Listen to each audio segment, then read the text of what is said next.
ఓం సాయిరామ్. శ్రీమాత్రే నమః. అమ్మ బిడ్డలందరికీ నమస్కారం అండి. అందరూ ఎలా ఉన్నారు? ఏం చేస్తున్నారు? అందరూ కూడా సుఖంగా సంతోషంగా ఎప్పుడూ కూడా ఆయురారోగ్యాలతో అష్టైశ్వర్యాలతో ఆనందంగా ఉండాలని చెప్పి మీరు కోరిన కోరికలన్నింటినీ కూడా అమ్మవారు తీర్చేయాలని చెప్పి మీ తరపున నేను కూడా మనస్ఫూర్తిగా కోరుకుంటూ అమ్మవారి పాద పద్మములకు ఒక్కసారి నమస్కరించుకుని వీడియోలోకి అయితే వెళ్ళిపోదాం. ఇప్పటికే ఈరోజు అమ్మవారు అమ్మ మాటగా ఏం చెప్పబోతూ ఉన్నారు అంటే, తల్లి వారు నీతో మాట్లాడాలని తప్పించిపోతున్నారమ్మా, తహలాడిపోతున్నారు, కానీ ఎందుకో భయపడుతున్నారు. అయితే అనుక్షణం ప్రతిక్షణం రేయింపవళ్ళు నిద్ర లేక అన్నం లేక అల్లాడిపోతూ ఉన్నారు, తహతహలాడిపోతూ ఉన్నారు. ఎప్పుడు నీతో మాట్లాడాలా, ఎప్పుడు నీతో కలవాలి, ఎప్పుడు నీ ముందుకు రావాలి అని, కానీ ఎప్పుడు నీతో ఈ విషయం చెప్పాలి అని అనుకుంటూ ఉన్నారు, కానీ ఎందుకో భయపడుతూ ఉన్నారు. వారెవరు? ఎందుకు నీతో మాట్లాడాలని అంతగా తప్పించిపోతూ ఉన్నారు? మరి ఆ వ్యక్తి ఎవరు? ఎందుకోసం?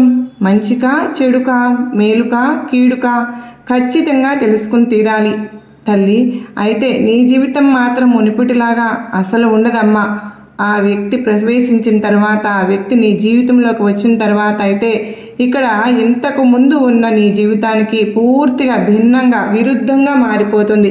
అలాంటి ఒక మార్పు అయితే నీ జీవితంలో మొదలైపోతుంది. అది మంచి మార్పా, చెడు మార్పా? ఆ వ్యక్తి మంచి వ్యక్తా, చెడు వ్యక్తా? అసలు ఎందుకు నీతో మాట్లాడాలనుకుంటున్నారు, కానీ ఎందుకు భయపడుతూ ఉన్నారు? అంతలాగా తప్పించాల్సిన అవసరం ఏంటి? తెలుసుకుని తీరాలి తల్లి. ఎందుకు అని అంటే గనక, ఇది నీ జీవితానికి ఎంతో ముఖ్యమైన మలుపు, ఒక టర్నింగ్ పాయింట్ అనే చెప్పుకోవాలి. కనుక ఈరోజు ఎట్టి పరిస్థితుల్లో కూడా నిర్లక్ష్యం చేయవద్దు, పక్కకు తోసేయవద్దు, ఏముందులే అని నెట్టివేయవద్దు. జాగ్రత్త అంటూ అమ్మవారు ఈరోజు ఒక హెచ్చరికతో కూడినటువంటి ఒక సందేశంతో వచ్చారు కదా. అమ్మవారి మాటల వెనుక ఎంతో పరమార్థం ఉందని మనందరికీ తెలుసు కదా. మరి ఎక్కడ కూడా పరమార్థాన్ని తెలుసుకోవాలి అంటే కనుక స్కిప్ చేయకుండా, మిస్ చేయకుండా చివరిదాకా చూడాలి. ఎందుకో తెలుసా? నిజాలు ఎప్పుడు కూడా మొదట్లోనే బయటపడతాయా? లేదు, అవి ఆఖరిగా, ఆలస్యంగా, చివరిగా బయటపడతాయి. కనుక అంతవరకు వేచి ఉండి మన జీవితంలో అసలు ఏం జరగబోతుందో తెలుసుకుందాం. అయితే అంతకంటే ముందుగా, మరి అమ్మ బిడ్డలు ఇంతమంది ఉండగా ఇది మనమే చూస్తున్నాము, మీ వద్దకే ఎందుకు వచ్చింది అని అర్థం చేసుకోండి. ఏంటి, ఇంతమంది కోట్ల మంది అమ్మ బిడ్డలు ఉన్నారు కదా, మరి కొంతమందికి మాత్రమే అమ్మవారి సందేశాలు అనేవి రీచ్ అవుతూ ఉంటున్నాయి అంటే, వాళ్ళ ముందుకు వెళ్తూ ఉన్నాయి అంటే, అకస్మాత్తుగా స్క్రీన్ మీద కనపడితే, లేదా మనసు ఏదో చూడాలని యూట్యూబ్ ఆన్ చేస్తే ఆ సమయంలో ఈ వీడియో కనపడగానే మీరు క్లిక్ చేశారు అంటేనే దాని అర్థం ఏంటండి? అమ్మవారు మిమ్మల్ని ప్రేరేపించారు కనుకనే మీ ముందుకు వచ్చింది. ఇది చూడమని మిమ్మల్ని, మీకోసం పంపినటువంటి సందేశం. మిస్ అవ్వవద్దు అంటూ అమ్మవారైతే తమంతట తమే మనల్ని ఈ వీడియో చూసేలాగా ప్రేరేపించారు. అది విషయం. కనుక వదులుకోవద్దండి. ఓకే, వీడియోకి ఒక చిన్న లైక్ అయితే ఇచ్చేయండి. మన ఛానల్ ఫస్ట్ టైం చూస్తూ ఉన్నారా? ప్లీజ్ అండి, ఛానల్ సబ్స్క్రైబ్ చేసుకుని మీ సపోర్ట్ నాకు అందించండి. అంత మాత్రమే కాదండి, మీ ఆశీస్సులతోనే ఈ ఛానల్ అనేది ముందుకు వెళ్తూ ఉంది. నిజంగా మీ అందరికీ కూడా మీ జీవితంలో జరిగినటువంటి అన్ని శుభకార్యాలను మీరు అందిపుచ్చుకుంటున్నారు కనుక అమ్మవారికి మరి చిన్న లైక్ ఇచ్చి కృతజ్ఞత తెలియజేసుకోవాలి కదా. మరి తప్పకుండా శ్రీమాత్రే నమః అని కామెంట్ చేసి మీ సపోర్ట్ నాకు అందిస్తారని ఆశపడుతూ ఉన్నాను. మరి ఈరోజు అమ్మవారు ఏమి సందేశం తెలియజేయబోతూ ఉన్నారు అంటే కనుక వెంటనే తెలుసుకుందామా? మరి తల్లి, ఒక్కసారి ఆగు, ఈ క్షణాన్ని పూర్తిగా అనుభవించు. ఎందుకు అంటే ఈ మాటలు నీ చెవుల నుండి జారి నీ లోపలి లోతుల్లోకి ప్రవహించడం మొదలు పెట్టగానే నీ జీవితంలో ఇప్పటి వరకు ఉన్నటువంటి నొప్పి, గందరగోళం, ఎదురుచూపు, అసంపూర్ణ శ్వాసలలో నిండినటువంటి ఆ అదృశ్య ప్రవాహం నెమ్మదిగా నీలోకి మార్చుకోవడం మొదలు పెడుతుంది. బహుశా నువ్వు ఎప్పుడు గమనించలేదేమో, కానీ నీ అతి కష్టమైన రోజుల్లో కూడా నీ ఆత్మ, నీ మనసు అలసిపోలేదమ్మా. అది కేవలం మౌనంగా ఉంది. అది చూస్తూ ఉంది ఎవరు నీతో నిలబడతారు, ఎవరు నీ కాంతికి భయపడి నీడలో దాక్కుంటారు. ఇప్పుడు ఆ ఆత్మ మేలుకుంటుంది. ఎవరు బయట నుండి వచ్చి నిన్ను కాపాడేందుకు కాదు. నీ లోపల శక్తి చివరి వరకు నిర్ణయించుకుంది ఏమని అంటే, ఇకపై వెనక్కి తగ్గను, ఇకపై తనను తాను చిన్నగా చూసుకుని, తక్కువ చూసుకుని, నువ్వు అడిగిన ప్రశ్నలన్నిటికీ సమాధానాలు, అనవసరమైనటువంటి సమాధానాలు ఇవ్వను అని నువ్వు అనుభవిస్తున్నావు కదా. ఒక వింత, ఒక కంగారు, ఒక అయోమయం, ఏదో పగిలిపోతున్నట్లు, అదే సమయంలో ఏదో పుట్టుకొస్తూ ఉన్నట్లు. ఎందుకంటే ఒక ఆత్మ తన సొంత శక్తిని గుర్తించడం మొదలు పెట్టగానే పాత బాధలు అన్నీ కూడా కోల్పోతాయి. అదే క్షణంలో నీ చుట్టూ ఉన్న ప్రకృతి కూడా అతి గాఢమైన రహస్యాలతో ఒకదాన్ని నీ ముందుకు తీసుకువస్తుంది. అంటే నీ దుర్గమ్మ ప్రకృతి ద్వారా నీకు కొన్ని సందేశాలు, కొన్ని సూచనలు పంపిస్తున్నాను. నువ్వు అప్పుడు అర్థం చేసుకోవాలి, హెచ్చరికతో ఉండాలి. అంతేకాని ఏమరపాటుతో ఉన్నావు అంటే నీ దుర్గమ్మ నీ కోసం పంపుతున్నటువంటి సందేశాలను కూడా నువ్వు అందుకోలేవు. ఇప్పటి వరకు నీ జీవితంలో జరుగుతున్నది అదేనమ్మా.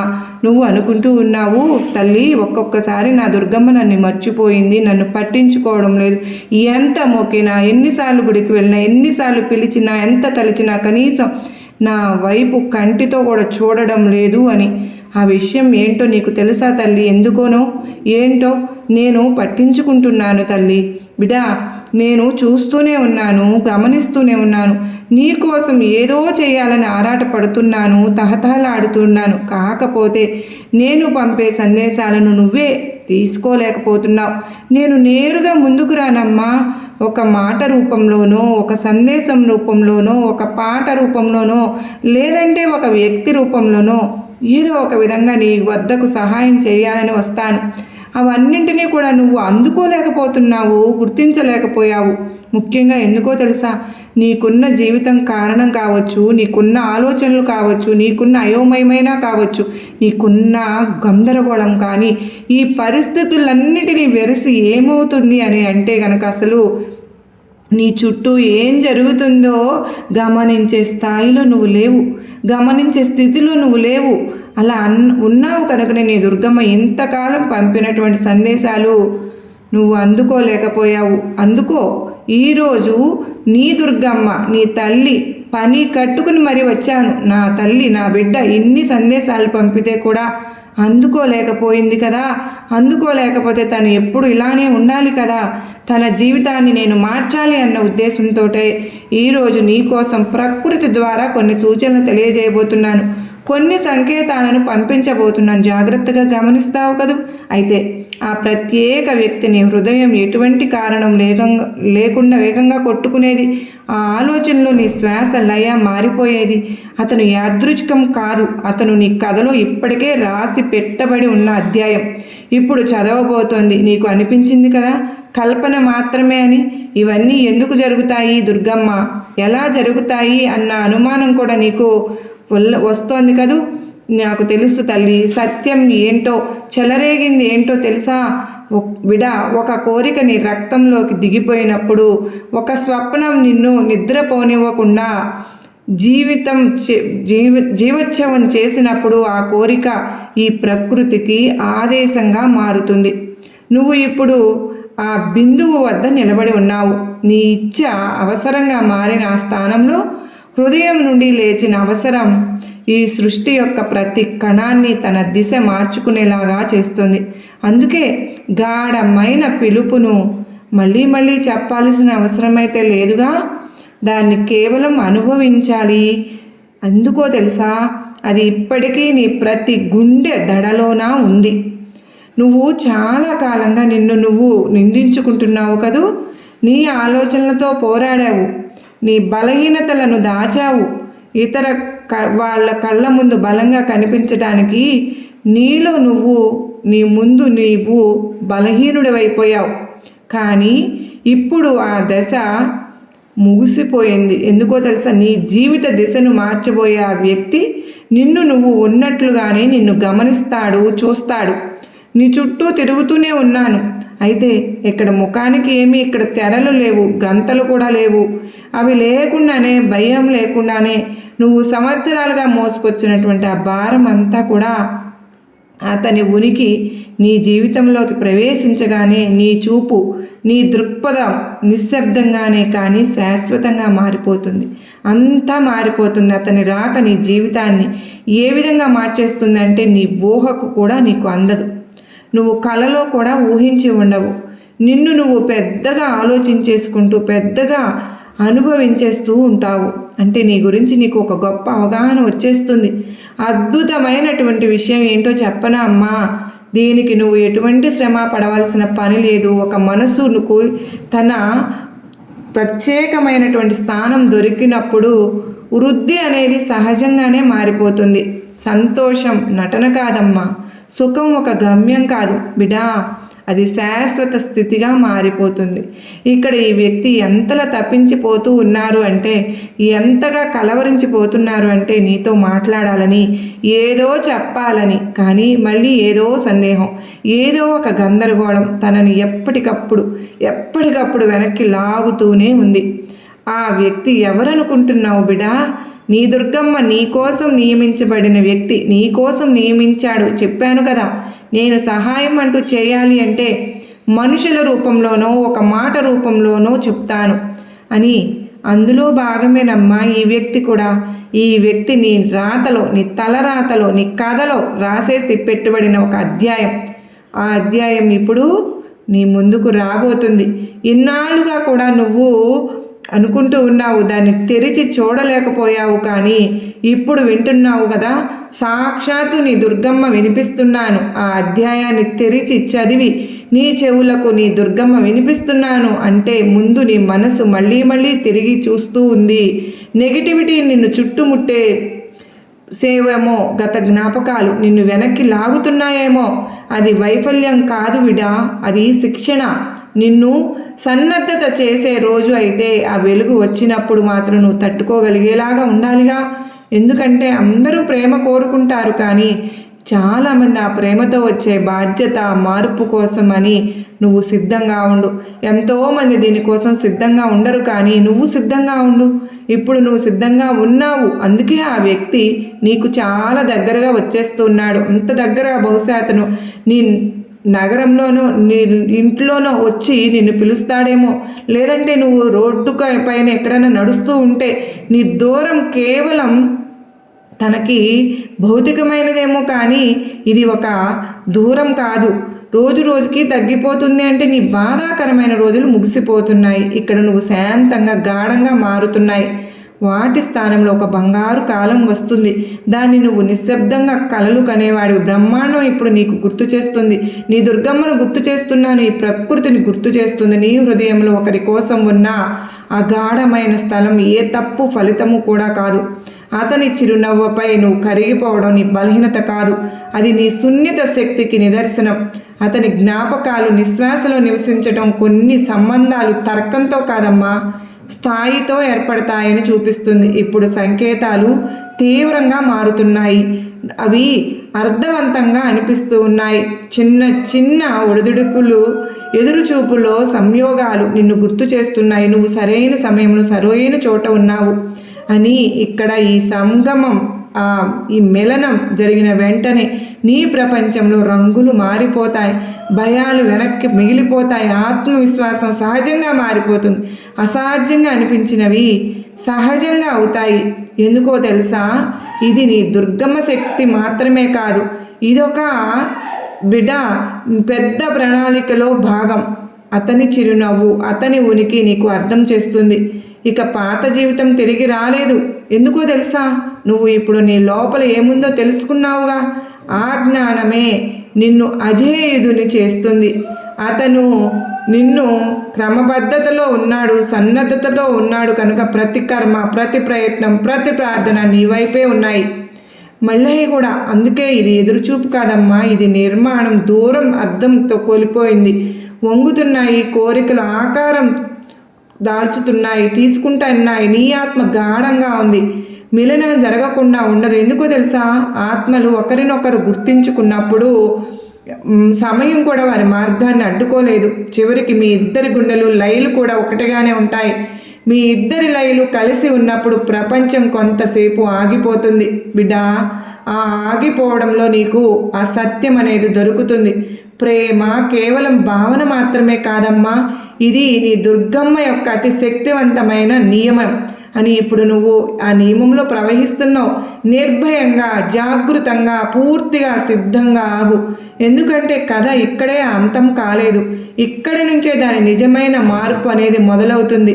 నువ్వు ఇప్పుడు అనుభవిస్తున్నది కేవలం భావోద్వేగాల ఒక హంగామా అంతే. ఇది నీ ఆత్మ యొక్క సంకేతం. ఇకపై పాత రూపంలో సరిపోదని, ఇక్కడ బంధించడానికి కాదు. మౌనం అనేది సహించడానికి సృష్టించబడలేదు తల్లి. ఇప్పుడు అది కూడా తెలుసుకుంది. తన ఉనికి కేవలం ఎవరితోనూ నడవడానికి కాదమ్మా, కాంతిగా మారడానికి. ఇది ఇటీవల నీకు గతంలో సులభంగా అంగీకరించినది ఇప్పుడు భారంగా అనిపిస్తూ ఉంది కదూ. అదే ఆ సంబంధాల సంభాషణలు, అదే రాజీలు ఇప్పుడు నువ్వు ఆగిపోయేలాగా చేస్తున్నావు. ఇది నువ్వు మారిపోయావని కాదు, నువ్వు మేల్కుంటున్నావు. మేల్కున్న ఆత్మ అర్థసత్యాలు, అసంపూర్ణ సంబంధాలు ఖాళీ అంశంలో ఎక్కువ కాలం నిలవలేదు. దానికి లోతు కావాలి, సత్యం కావాలి, ఆత్మకు శ్వాస తీసుకునే స్థలం, ఇది జత కావాలి. అందుకే నీ లోపల ఒక వింత ఆందోళన ఉంది, ఒక అజ్ఞాత సుఖం కూడా ఉంది. ఆందోళన ఎందుకంటే పాతది పగిలిపోతుంది. సుఖం ఎందుకు అంటే లోపల ఎక్కడో గాఢంగా నీకు తెలుసు పగిలిపోతుందని, నీది కాదని. ఇది కేవలం నీకు ఇక్కడికి తీసుకొచ్చే మాధ్యమం మాత్రమే అని. ఇప్పుడు నువ్వు ఆ మలుపు వద్ద వచ్చావు కనుకనే వెనక్కి తిరిగే ప్రసక్తే లేదు. ముందుకు వెళ్ళే భయం కూడా నెమ్మదిగా కరిగిపోతుంది.